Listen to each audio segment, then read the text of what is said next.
అందరికీ మరణాత. దేవుని యొక్క మహాకృపను బట్టి మరొకసారి దైవ గ్రంథంలోని విషయాలు నేర్చుకోవడానికి దేవుడిచ్చిన ఆత్మీయ అవకాశంకే దేవునికి మహిమ కలుగునుగాక. ఆమీన్. ప్రకటన గ్రంథము 7వ అధ్యాయము 17వ వచనం. ఏలయనగా సింహాసన మధ్యమందుండు గొర్రెపిల్ల వారికి కాపరియై జీవ జలముల బొగ్గల యొద్దకు వారిని నడిపించును. దేవుడే వారి కన్నుల నుండి ప్రతి బాష్ప బిందువును తుడిచివేయును. ప్రార్థన చేసుకుందారు. సర్వకృపానిధి దయగలిగిన తండ్రి, మీకు వందనాలు.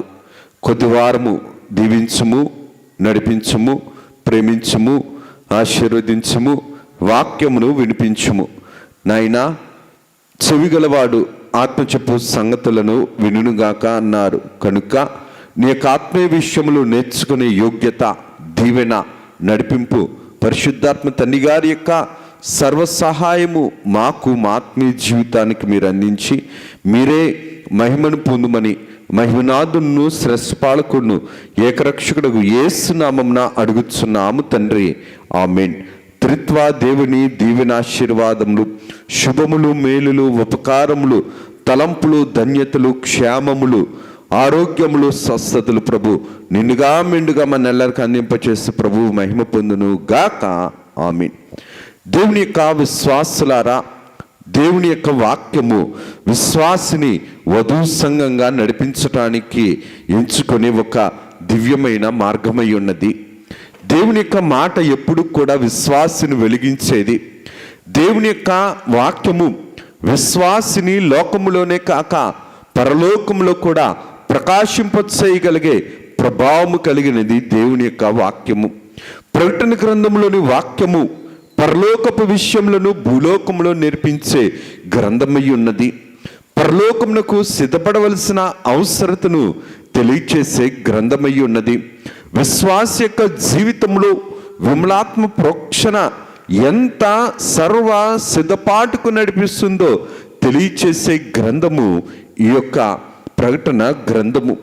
ప్రకటన గ్రంథములో ఈ యొక్క 7వ అధ్యాయములో 17వ వచనంలో మనం చూడగలిగితే గనక దేవుడే వారి కన్నుల నుండి ప్రతి బాష్ప బిందువును తుడిచివేయును.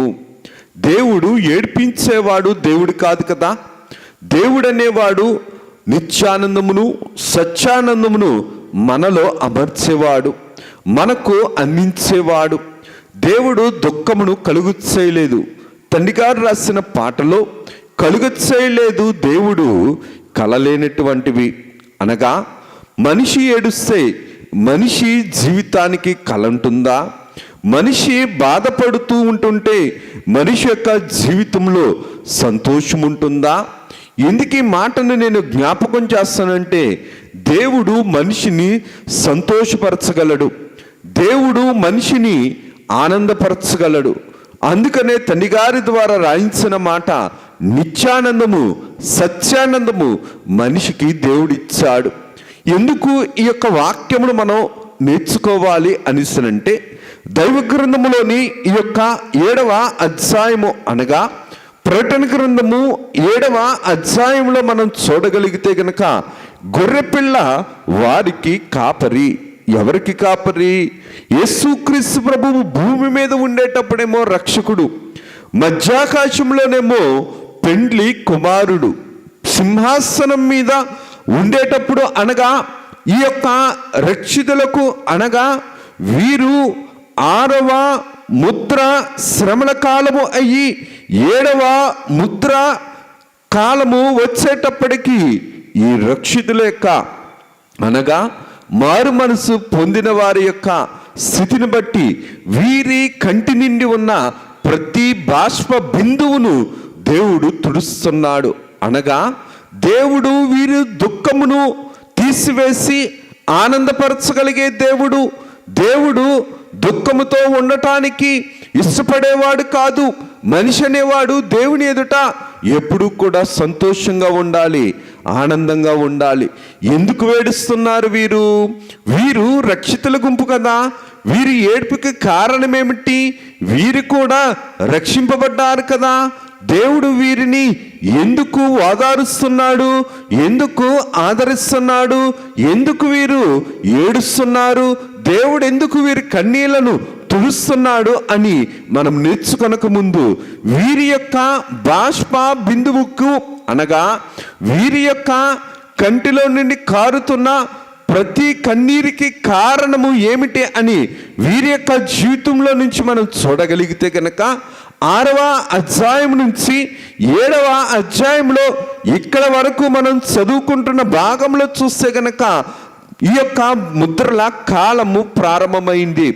ముద్రల కాలములో మరి శ్రమలు ప్రారంభమైనవి, సమాధానము లేని కాలము, రక్తసిక్తమైన కాలము, హత్యలు జరిగే కాలము, కరువులు సంభవించే కాలము, వ్యాధి లక్షణాలు ప్రభావకరంగా వ్యాపించే కాలము, రక్తహీనత కలిగిన కాలము, సూర్య చంద్రులు స్థిరత్వము లేని కాలములు అప్పటికే 6 ముద్రల కాలంలో జరిగినాయి. 6 ముద్రల కాలంలోకి వచ్చేటప్పటికి వీరు శ్రమలలో ఉన్నారు. దేవుడు ఎప్పుడు కూడా మనిషి శ్రమల్లో ఉండటానికి ఇష్టపడేవాడు కాదు. దుఃఖముతో ఉండటానికి దేవుడు ఇష్టపడడు. ఎందుకు ఈ మాటను నేను జ్ఞాపకం చేస్తానంటే, దేవుడు ఇటువంటి శ్రమలలో, ఇటువంటి వేదనలో, ఇటువంటి వ్యాధులలో, ఇటువంటి కరువులలో, ఇటువంటి సృష్టి అనుకూలత లేని స్థితిలో నరుడు భూమి మీద ఉండటానికి దేవుడు ఇష్టపడేవాడు కాదు. ఏమి విత్తుకుంటామో అదే కోసుకుంటాం అన్నట్లు మనిషి యొక్క జీవితము ఎలాగ మార్చబడిందనిసనంటే, పాపమును పెంచుకున్నాడు కానీ పరిశుద్ధతను గుర్తించలేకపోతున్నాడు. పాపమును పెంచుకున్న తర్వాత పాప ఫలితపు బ్రతుకులో నడుస్తున్నాడు కానీ పరిశుద్ధత కలిగిన దేవుడను, పాప ఫలితమును నుండి తప్పించగలిగే యేసుక్రీస్తు ప్రభువుని కనుగొనలేని బలహీనమైన స్థితిలోనికి మనిషి దిగజారిపోయాడు. దేవుడు ముందే ప్రకటన గ్రంథాన్ని ఎందుకు తెలియచేస్తున్నాడు అంటే, ప్రకటన గ్రంథము టార్చ్ లైట్ లాంటిది. విశ్వాస జీవితంలో ఎన్ని శ్రమలు వచ్చినా సరే ఈ టార్చ్ లైట్ ఏం చేస్తుందంటే, చీకటిగా ఉండేటప్పుడు వెలుగునిస్తుంది. చుట్టూరు వెలుగుంటుంది కానీ టార్చ్ లైట్ ఎక్కడైతే వెలుగుతుందో అక్కడ మార్గము సరళతను చూపిస్తాడు దేవుడు. ఎందుకంటే దేవుడు వెలుగై ఉన్నాడు. దేవుని యొక్క వాక్యము కూడా వెలుగై ఉన్నది. దేవుని వాక్యమును పట్టుకున్న విశ్వాసి కూడా వెలిగేవాడై ఉంటాడు, వెలిగించేవాడై ఉంటాడు. దేవుడు ఈ రక్షితులకు దేవుడు ప్రతి బాష్ప బిందువును తుడవటానికి సిద్ధమయ్యాడు. ఎందుకు ఏడుస్తున్నారు వీరు శ్రమలలో మారు మనసు పొందారు, బాధలలో మారు మనసు పొందారు. 6వ అధ్యాయము మొదలు చూస్తే ముద్రలు ప్రారంభమైనవి. 7వ అధ్యాయంలోనికి వచ్చేటప్పటికి దేవదూతల గారు కనబడతారు. ఈ దేవదూతల గారిలో ఒక దేవదూత అన్ని గోత్రాలలో ఉన్ని దేవుడు ఏం చేస్తున్నాడు అనిసినంటే, కొద్ది మందిని రక్షిస్తున్నాడు. వీరికి ఉన్న పేరు ఏ పేరు అనిసరంటే రక్షితులు. ఈ రక్షితులకు ఏమీ లేదంటే దేవుని సింహాసనము లేదు. దేవుని యొక్క సింహాసనము మధ్యాకాశంలో పెండ్లి కుమారుడిగా వచ్చిన యేసుక్రీస్తు ప్రభువుని ఎవరైతే అందుకున్నారో, ఎవరైతే పొందుకున్నారో, మధ్యాకాశంలోనికి రానయ్యున్న యేసుక్రీస్తు ప్రభు యొక్క దైవ లక్షణములను, ఆత్మవరములను, ఆత్మ ఫలములను ఎవరైతే సంపాదించుకొని దేవుని కొరకు బుద్ధి కలిగిన కన్యకల వలె వెలిగింపబడి సిద్ధుని నింపుకొని దేవుని కోసం ఎదురు చూసి సిద్ధపడి మధ్యాకాశంలో దేవుణ్ణి అందుకున్నారో వారికి సింహాసనము. పెండ్లి కుమార్తెగా ఉన్న వారికి సింహాసనము. పెండ్లి కుమార్తె ఏ పెండ్లి కుమార్తె? మధ్యాకాశంలో పెండ్లి కుమారుడైన యేసుక్రీస్తు ప్రభువును అందుకున్న పెండ్లి కుమార్తెకు పెండ్లి కుమారుడైన యేసుక్రీస్తు ప్రభువు ద్వారా పరలోకములో సింహాసనము. మరి రక్షితులకేమిటి?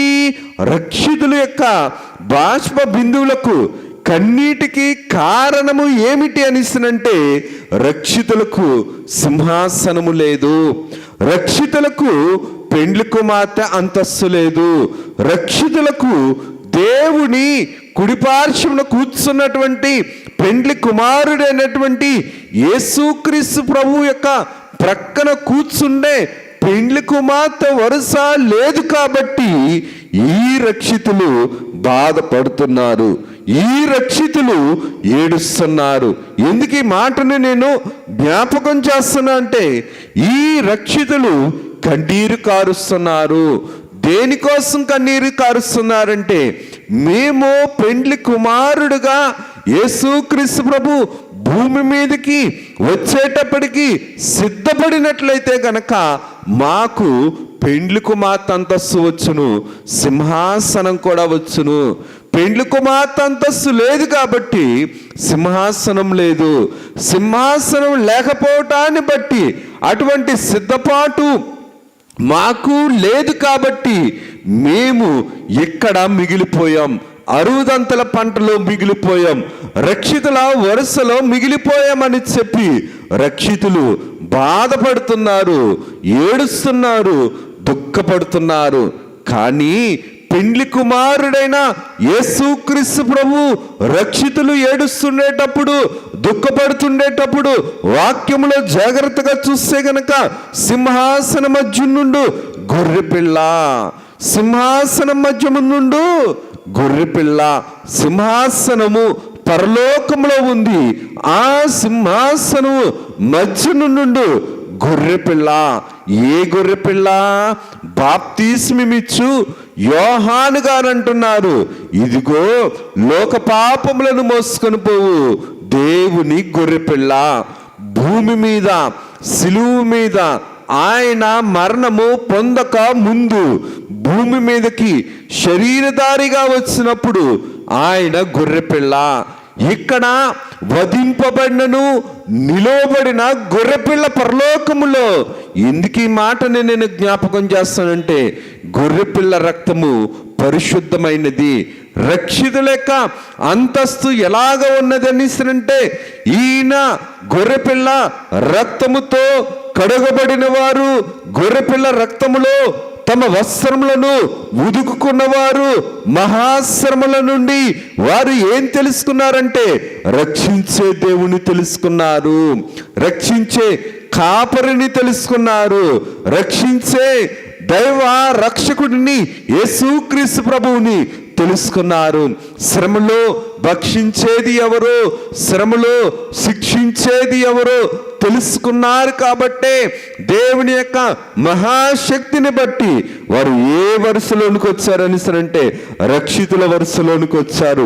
ఎందుకు ఈ మాటను నేను జ్ఞాపకం చేస్తున్నానంటే, 7వ ముద్ర రాబోతుంది.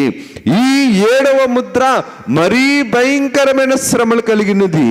ఆ 7 తర్వాత వచ్చే బోరలు కూడా మరీ తీవ్రమైన శ్రమలు కలిగినది. దేవుని యొక్క వాక్య ప్రకారము చూడగలిగితే గనక మత్తయి సువార్త 5వ అధ్యాయము 4వ వచనంలో ప్రభువు రాయించిన మాటను ఒక్కసారి మనం జ్ఞాపకం చేసుకుంటే, దుఃఖపడువారు ధన్యులు, వారు ఓదార్చబడుదురు. దుఃఖపడువారు ధన్యులు, వారు ఓదార్చబడుదురు.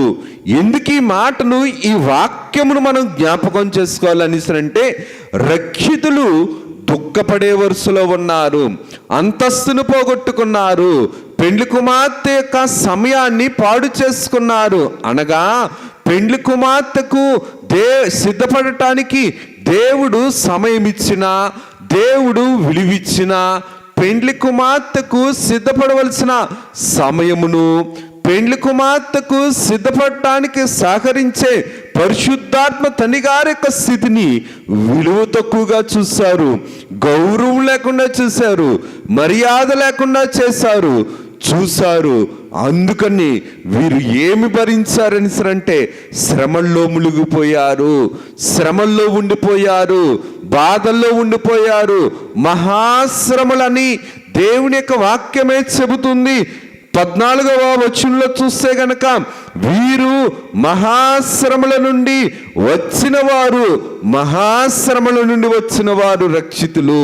మహాశ్రమల నుండి రావటమే కాదు, యేసు ప్రభు యొక్క పరిశుద్ధమైన రక్తము ద్వారా వారి యొక్క పరిస్థితులన్నింటినీ కూడా వారు శుద్ధి చేసుకున్నవారు, బుద్ధిని నేర్చుకున్నవారు, రక్షణకరమైన బుద్ధిని, ఆరోగ్యకరమైన బుద్ధిని, హితకరమైన బుద్ధిని నేర్చుకున్నవారు ఈ రక్షితులు. ఎందుకు ఈ మాటని నేను జ్ఞాపకం చేస్తానంటే, దేవుడు నిన్న నేడు నిరంతరము ఎప్పుడు కూడా ఏకదేవుడే, ఏకమైన దేవుడు, స్వభావమును మార్చని దేవుడు, మారని దేవుడు, మార్చుకోడు దేవుడు.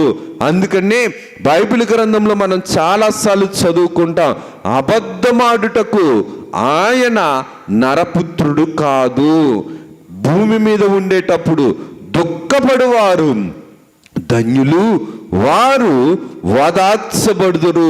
యేసుక్రీస్తు ప్రభువు కూడా భూమి మీద ఉండేటప్పుడు దుఃఖపడ్డారు, ఆయన కన్నీరు విరిచారు, శ్రమ పడ్డారు.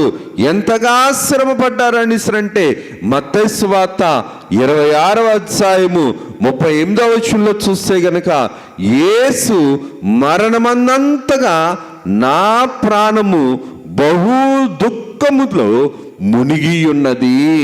చూడండి, దేవుడు సిలువ కాలంలో, సిలువ యొక్క సమయంలో దేవుడు మన పాపమును గురించి ఏడ్చాడు, మన మారు మనసు లేని బ్రతుకును చూచి ఏడ్చాడు, మన యొక్క పాప సంబంధమైన జీవితం కోసం దుఃఖపడ్డాడు.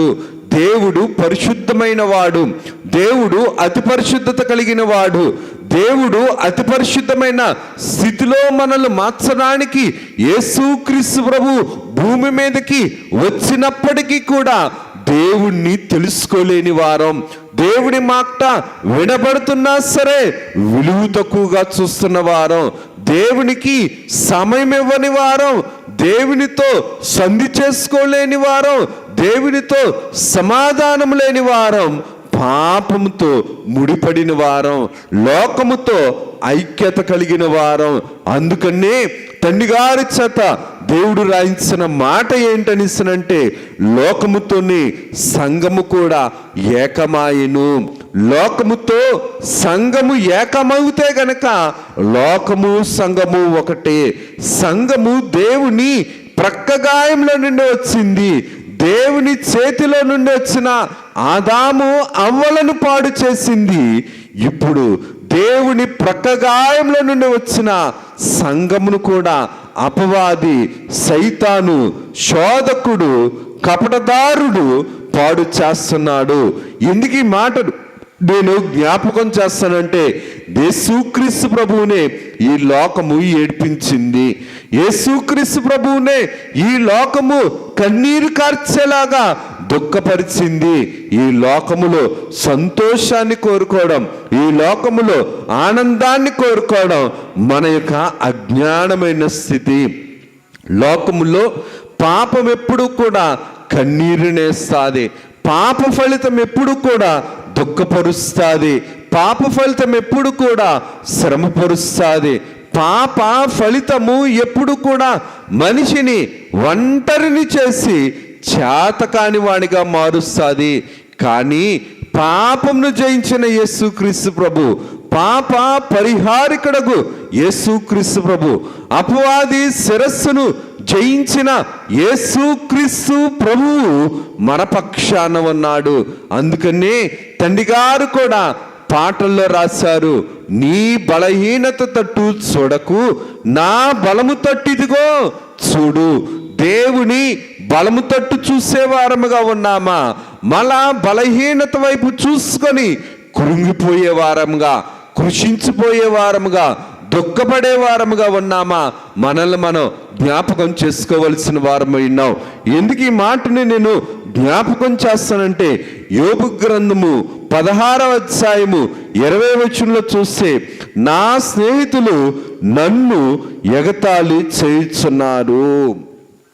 పాపమున్నవారు పాప ఫలితముతో ఉన్నవారు, పాపమును గుర్తించని వారు, తమలో పాపమును గుర్తించుకొనని వారు భక్తి పరుని యొక్క శ్రమలను చూసి భక్తిహీనుడు అనుకుంటారు. భక్తిహీనత ఎప్పుడు కూడా భక్తి కలిగిన మనిషిని, భక్తి కలిగిన విశ్వాసిని బలహీనపరుస్తుంది. భక్తిహీనుల, అందుకనే దుష్టుల ఆలోచన చొప్పున నడువక, పాపుల మార్గమున నిలువక, అపహాసకులు కూర్చున్న చోట కూర్చుండక, దేవుని యొక్క వాక్యము చెబుతున్న మాట అవిశ్వాసులతో అతి ఉండకుడి. దేవుని మాట ఎప్పుడు కూడా విశ్వాసిని నిలబెట్టేది. ఆనాటి కాలములో మహాశ్రమలో ఉన్నటువంటి రక్షితులను దేవుడే నిలబెట్టగలిగాడు. వచ్చిన శ్రమ ఎప్పుడు కూడా మనిషిని పడదోస్తుంది, వచ్చిన శ్రమ ఎప్పుడు కూడా మనిషిని కూలదోస్తుంది, వచ్చిన శ్రమ ఎప్పుడు కూడా మనిషిని నిలవనివ్వదు. పాప ఫలితము మనిషి లేకుండా చేయటానికి అపవాది వేసిన మరి ఒక బాణము పాప ఫలితము. ఈ పాప ఫలితమనే బాణమును మనము జయించాలంటే, ఎదుర్కోవాలంటే మనలో దైవశక్తి ఉండాలి. యోబు గారు ముమ్మారు ప్రార్థన చేసేవారు. రోజు కూడా కుమారుల గురించి, కుమార్తెల గురించి ప్రార్థన చేసేవారు, దహన బలులు ఇచ్చేవారు. దేవుని చేతే సాక్ష్యము పొందినవాడు యోబు నీతిమంతుడు, భక్తిపరుడు, భయభక్తులు కలిగిన వాడని దేవుడే సాక్ష్యం ఇచ్చాడు. అటువంటి సాక్షిని అపవాది సర్వనాశనం చేయాలనుకుంటుంది. దేవుని యొక్క వస్తువును కానీ, దేవునికి పనికొచ్చు పాత్రను కానీ, దేవునికి పనికొచ్చు మనిషిని కానీ లోకము ఎప్పుడు కూడా ఉండనివ్వదు. ఉండటానికి ఇష్టపడదు లోకము.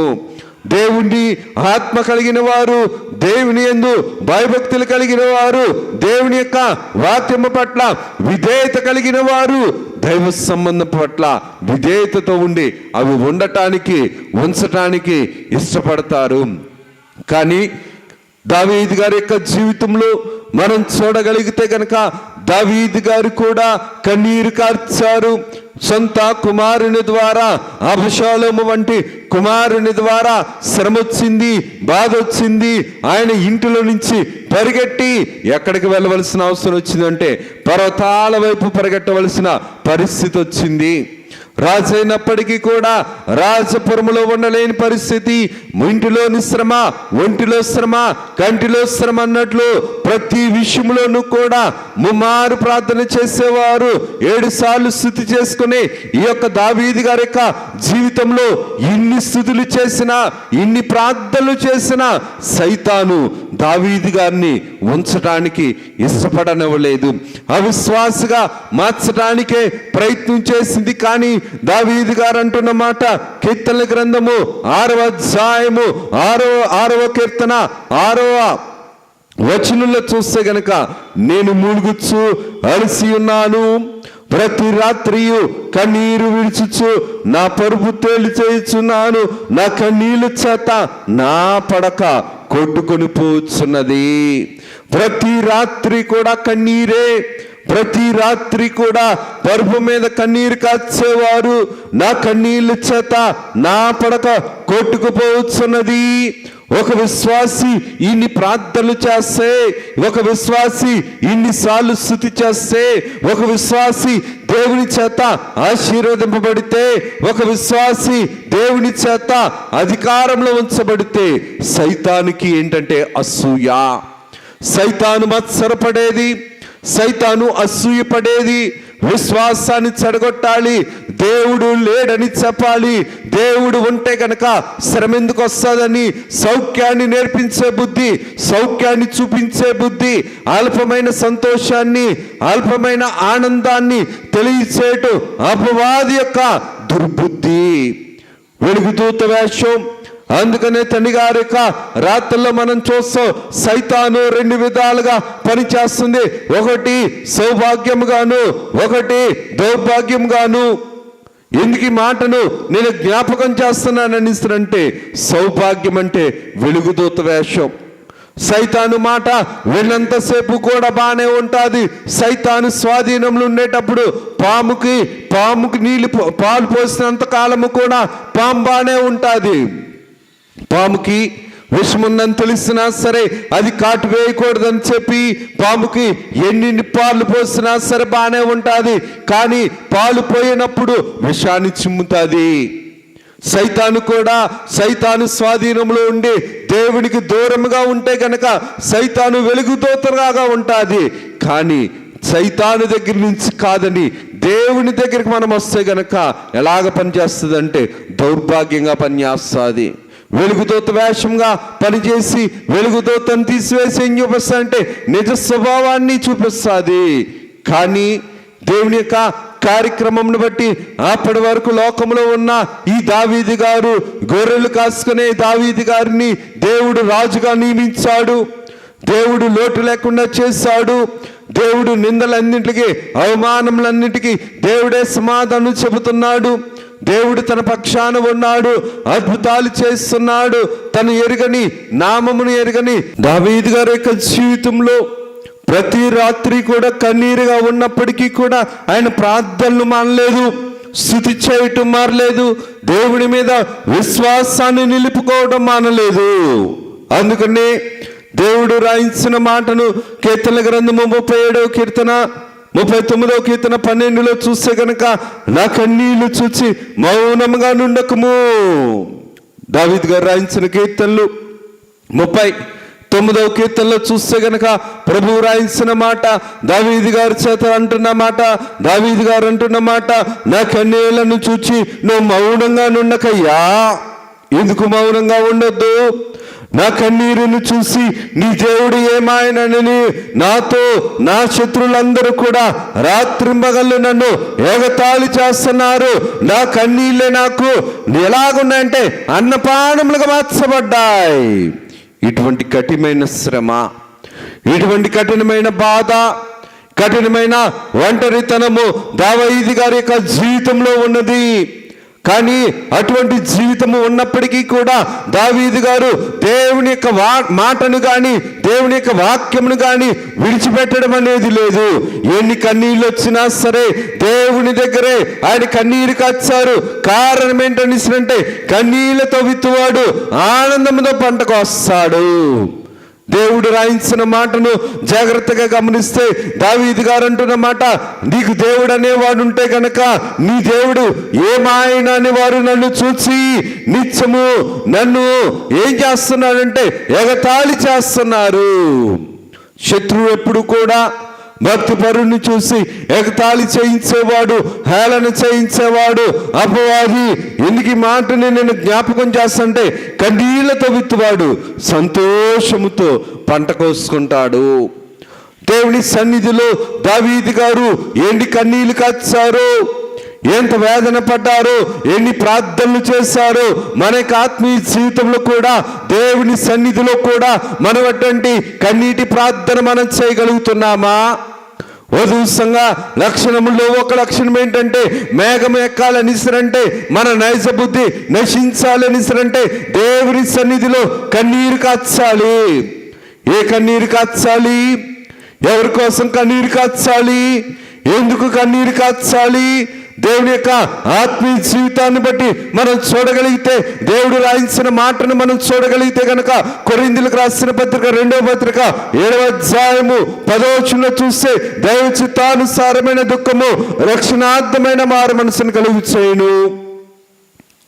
దైవ చిత్తానుసారమైన దుఃఖము ఏంటి? దైవ చిత్తానుసారమైన దుఃఖము యాకోబు గారు దేవుని దగ్గర నుంచి తన తండ్రి అయిన ఇస్సాకు గారి నుంచి దీవెన పొందారు. కానీ యాకోబుకు పుట్టినటువంటి యాషావు జాస్వత్వంను పోగొట్టుకొని ఏడ్చాడు. కానీ ఆ ఏడ్పులో ఏమి లేదంటే రక్షణార్థమైన రక్షణార్థమైన మారు మనసు లేదు, దైవచిత్తానుసారమైన దుఃఖము లేదు. దైవచిత్తానుసారమైన దుఃఖము రక్షణార్థమైన మారు మనసును తెలియచేస్తుంది కదా. యాషావు దుఃఖపడ్డాడు కానీ మారు మనసు లేదు. దేవుని యొక్క శిష్యులలో మనం చూడగలిగితే గనక ఇస్కరియోతు యూదా కూడా దుఃఖపడ్డాడు, కానీ రక్షణార్థమైన మారు మనసు లేదు. దేవుని సన్నిధిలోనికి వస్తున్నాం.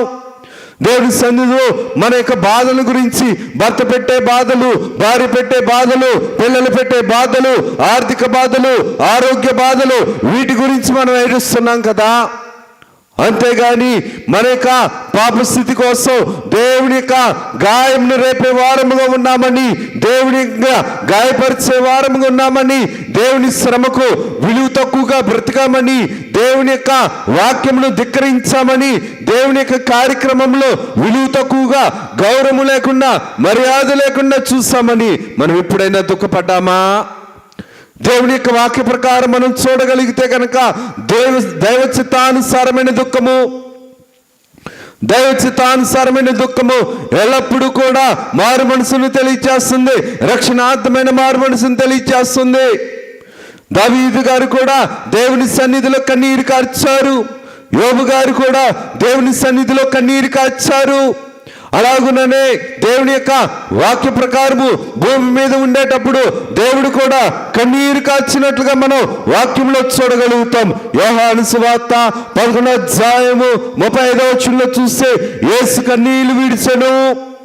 దేవుడు కూడా ఎత్తపడేవారు దేవుని సన్నిధిలో ఏం చేయాలంటే కన్నీరు విడవాలి. మా ఆశ్రమలో ఈ రక్షితులు కూడా కన్నీరు విడిచారు. రక్షించేవాడి కోసం రక్షకుడైన యేసుక్రీస్తు ప్రభు రక్షణార్థమైన మారు మనసు వారు పొందుకోవాలని, వారు అందుకోవాలని, దేవుని చేరుకోవాలని, పాపమును విడిచిపెట్టుకోవాలని, లోకం మీద ఆసక్తిని చంపుకోవాలని శ్రమల్లో వారు దేవుని మీద ఆధారపడి ఏడ్చారు. మనం దేవుని సన్నిధిలో ఉంటాం, లోకం కోసం ఏడుస్తాం.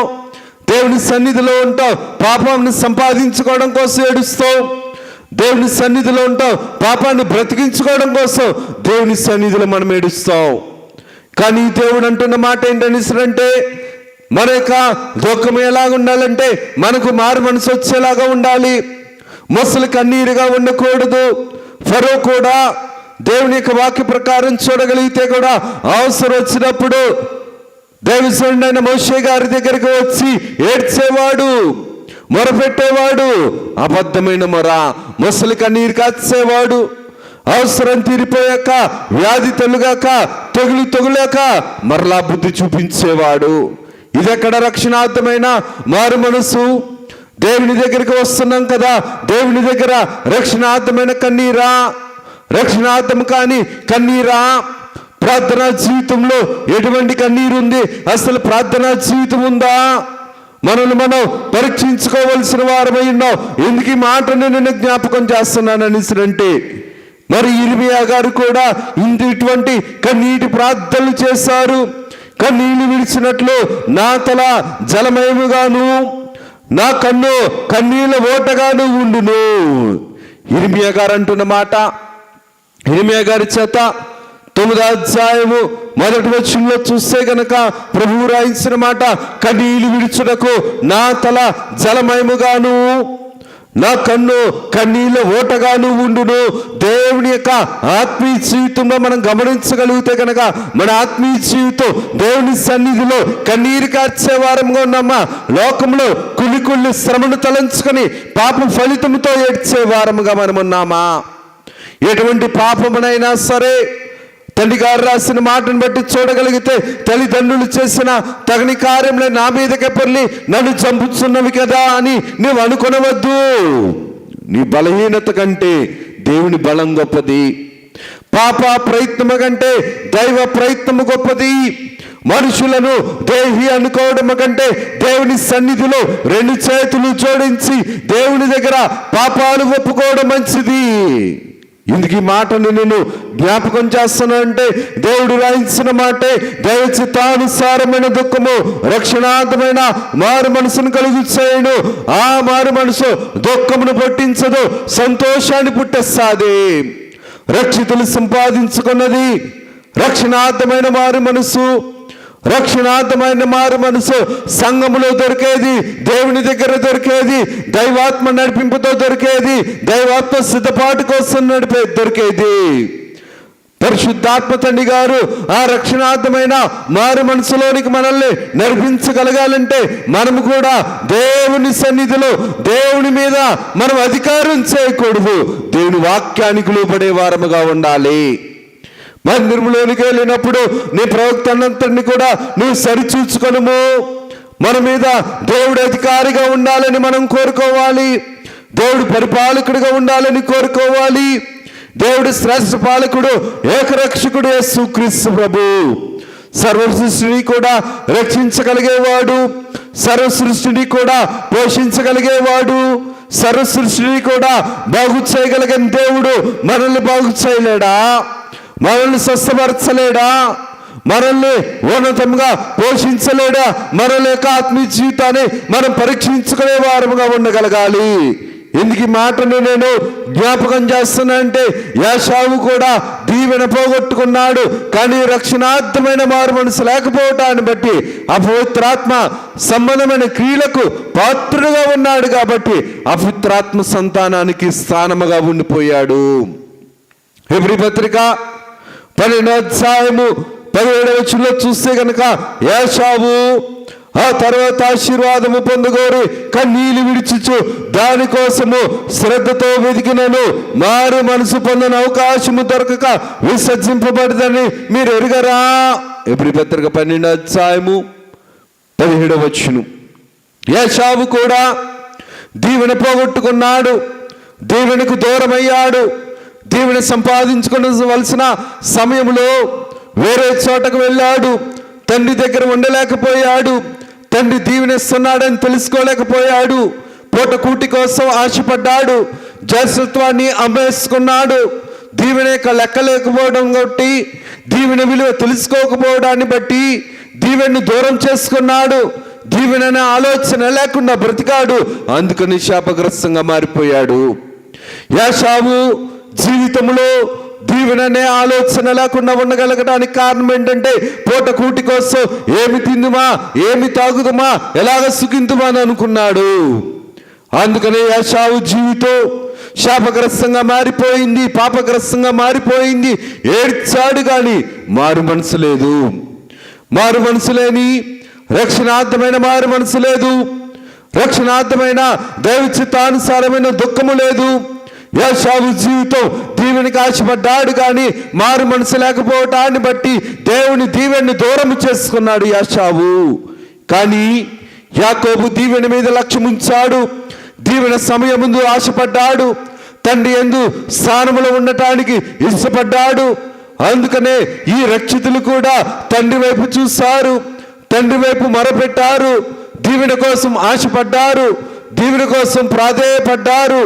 యాకోబు అన్న మాట ప్రకారం అయితే కనుక తుంటి నరుము తెగినా సరే నీవు నన్ను దీవిస్తేనే కానీ నిన్ను నేను వదలనన్నట్లు ఈ మహాశ్రములు, ఈ రక్షితులు ఎలాగ మార్చబడ్డారంటే దేవుని నామమున కన్నీరు విడిచారు. దేవుని సన్నిధిలో దేవునికి అంగీకారముకు దైవ చిత్తానుసారమైన దుఃఖాన్ని సంపాదించుకొని వీరేం సంపాదించుకున్నారంటే రక్షణార్థమైన మారు మనసును సంపాదించుకున్నారు. దేవుని వాక్యము ఉన్నతమైనది, దేవుని కార్యము మహోన్నతమైనది. దేవుడు కొంతమందికి విలువిస్తాడు, సమయం ఇస్తాడు, అవకాశం ఇస్తాడు, ఆత్మవరాలు ఇస్తాడు, ఆత్మ ఫలాలు ఇస్తాడు, వినిపిస్తాడు, కానీ పట్టించుకోరు. కొంతమందికి దేవుడు సమయం ఇచ్చినా, విలువిచ్చినా, అవకాశం ఇచ్చినా సరే బుద్ధి కలిగిన కన్యకల వలె దేవుని యొక్క స్థితికి అంగీకారంగా మరి పోషింపబడతారు, నడవబడతారు, సిద్ధింపబడతారు. దేవుని యొక్క కార్యక్రమం ప్రకారం, వాక్య ప్రకారం మనం చూడగలిగితే గనక దేవుడు కొంతమందికి విలువనిచ్చాడు, సమయమునిచ్చాడు, కానీ విలువ సమయము దేవునికి ఇవ్వలేకపోయారు. దేవునికి సమయము, దేవునికి విలువ, దేవునికి పట్ల ఆసక్తి ఉంచలేకపోయారు. కాబట్టి దేవుడు ఇచ్చినవి కూడా పోగొట్టుకున్నారు, వారిని కూడా పాటు చేసుకున్నారు. ఫరో వంటి వారు, యాషావు వంటి వారు, వస్తీ వంటి వారు, హామాను వంటి వారు, ఇస్కరియోతు వంటి వారు, యెజ్బేలు స్త్రీ వంటి వారు, బిలాము వంటి వారు, గెహాజీ వంటి వారు. దేవుడు సమయం ఇచ్చాడు, వీరికి అవకాశం ఇచ్చాడు, వాక్యాన్ని వినిపించాడు, అద్భుతాలు చేశాడు. కానీ లోకము మీద ఆశను వీరు చంపుకోలేకపోయారు, పాపము మీద ఆశని చంపుకోలేకపోయారు, దేవుని వైపు వీరు చూడలేకపోయారు, దేవుని మాటని వీరు బ్రతికించుకోలేకపోయారు. కానీ దేవుడు సమయం ఇచ్చినా విలువిచ్చినా సరే సద్వినియోగం చేసుకున్న వారు మోషే వంటి వారు ఉన్నారు. కుడివైపు దొంగ వంటి వారు, దేవుని శిష్యుడైనటువంటి యోహాను గారి వంటి వారు, పేతురు గారి వంటి వారు, హన్నా వంటి వారు, ఎస్తేరు వంటి వారు, రూతు వంటి వారు, హిజ్కియా వంటి వారు, ఆది పితామహుల వంటి వారు దేవుని మీద ఆధారపడ్డారు. దేవునికి సమయం ఇచ్చారు, దేవునికి విలువిచ్చారు, దేవుని మాటను సంపాదించుకున్నారు. దేవుని వాక్య ప్రకారం వారి విశ్వాస జీవితాన్ని దేవునికి అంగీకారంగా నడిపించుకున్నారు. వీరి జీవితంలో కూడా కన్నీళ్లు కార్చారు. మోషే వంటి వారు ఫరో ఐగుప్తు ధనాన్ని, ఐగుప్తు దేశంలో ఉన్న ధనమంతా కూడా అది సుఖభోగముగా ఎంచుకోలేదు, కానీ అల్పకాల పాప భోగముగా ఎంచుకున్నాడు మోషే వంటి వారు. యోహాను వంటి వారు పరలోకంలో ఉన్న దేవుణ్ణి చూడగలిగారు, భూలోకంలో ఉన్న దేవుణ్ణి చూడగలిగారు. భూమి సిద్ధము కాకముందు, సృష్టి కలగ చేయకముందు దేవుణ్ణి చూడగలిగారు.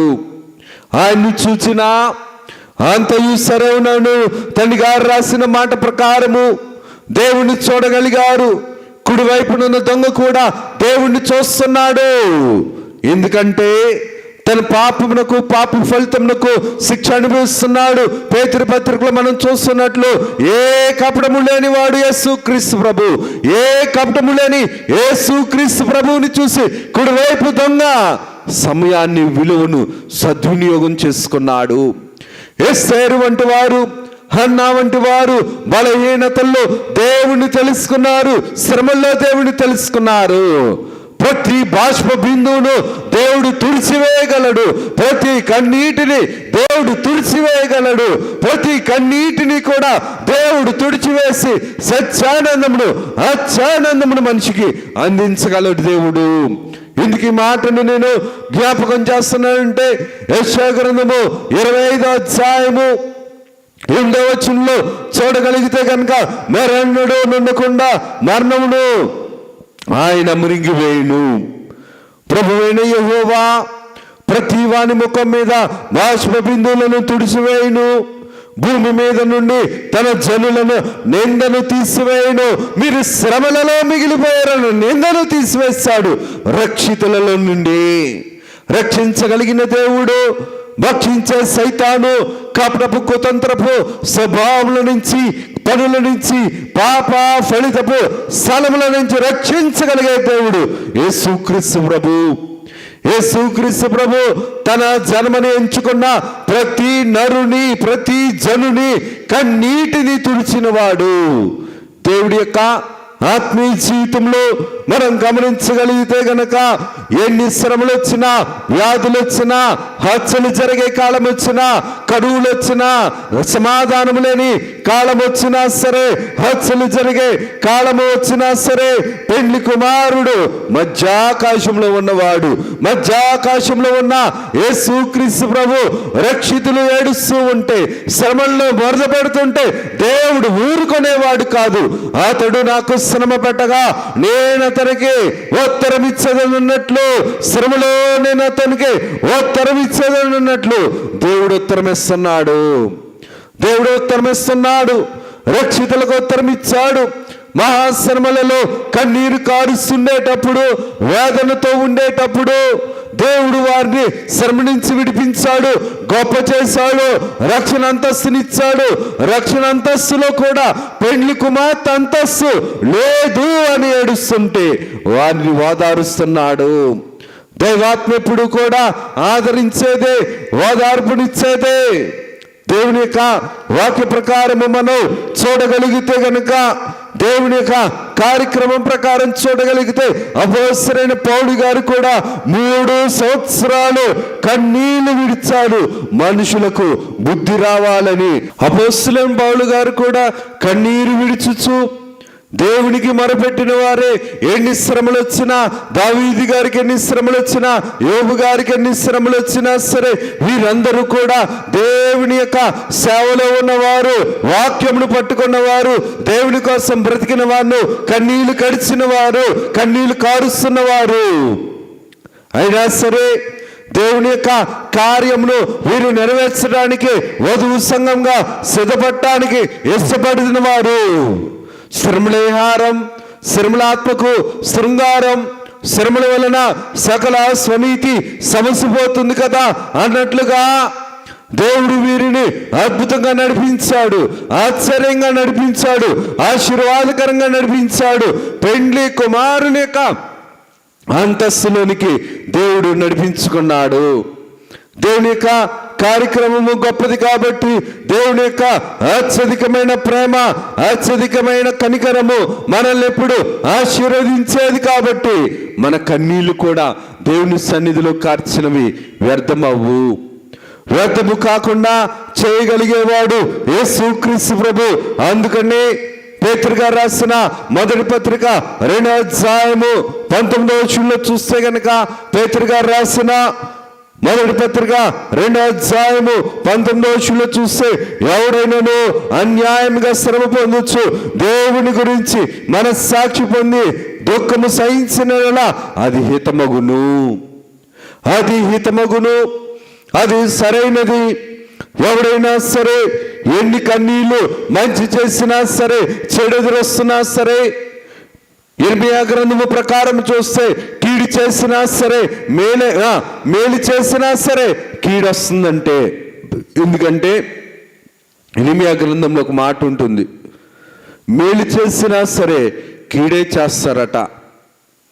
ఇర్మియా గ్రంథము ప్రకారము ఇర్మియా గారు చేత దేవుడు రాయించిన మాట మనం చూస్తే, ఆనాటి కాలంలోనూ ఈనాటి కాలంలోనూ మనము మంచి చేసినా సరే చెడు చేసేవారు ఉంటారు, మేలు చేసినా సరే కీడు చేసేవారే ఉంటారు.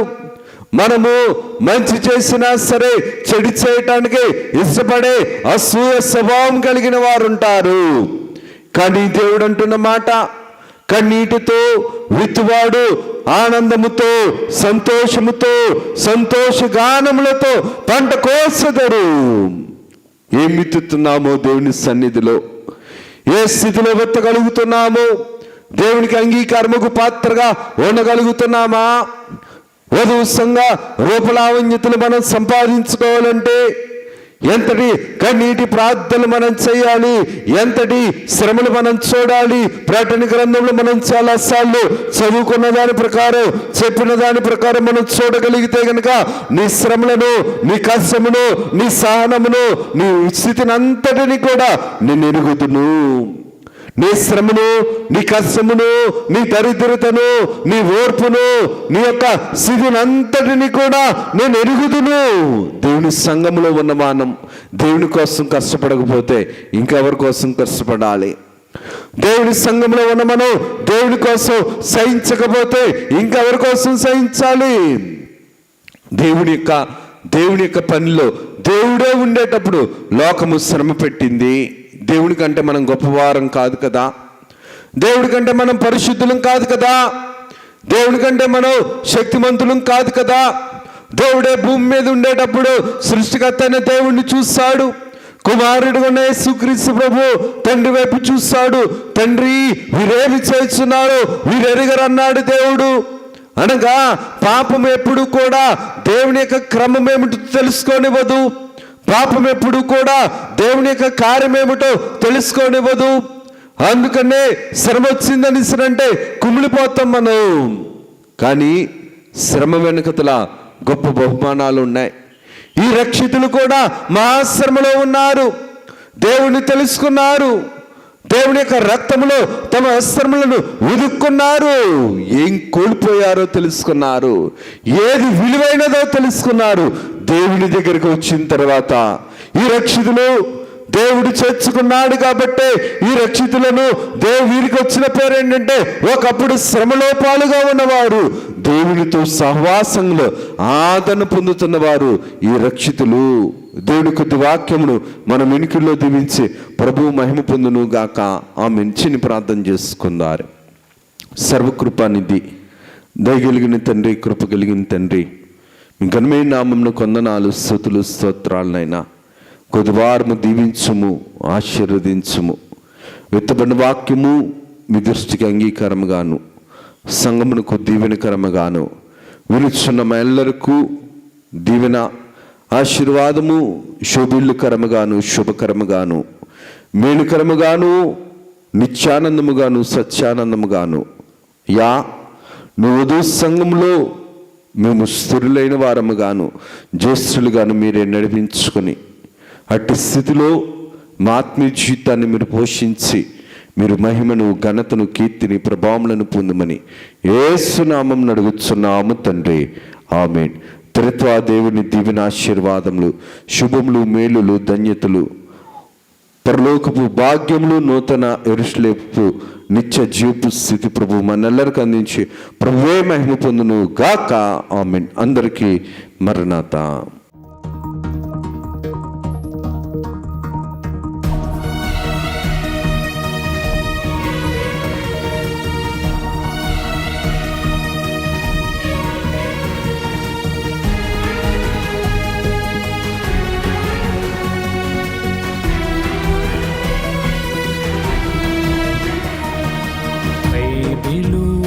ప్రకటన, బయలుపరచిన ప్రకటన, యేసయ్య ప్రకటన, దాసయ్య ప్రకటన, పరలోక ప్రకటన, పరిశుద్ధ ప్రకటన, యేసయ్య ప్రకటన, దాసయ్య ప్రకటన, పరలోక ప్రకటన, పరిశుద్ధ ప్రకటన.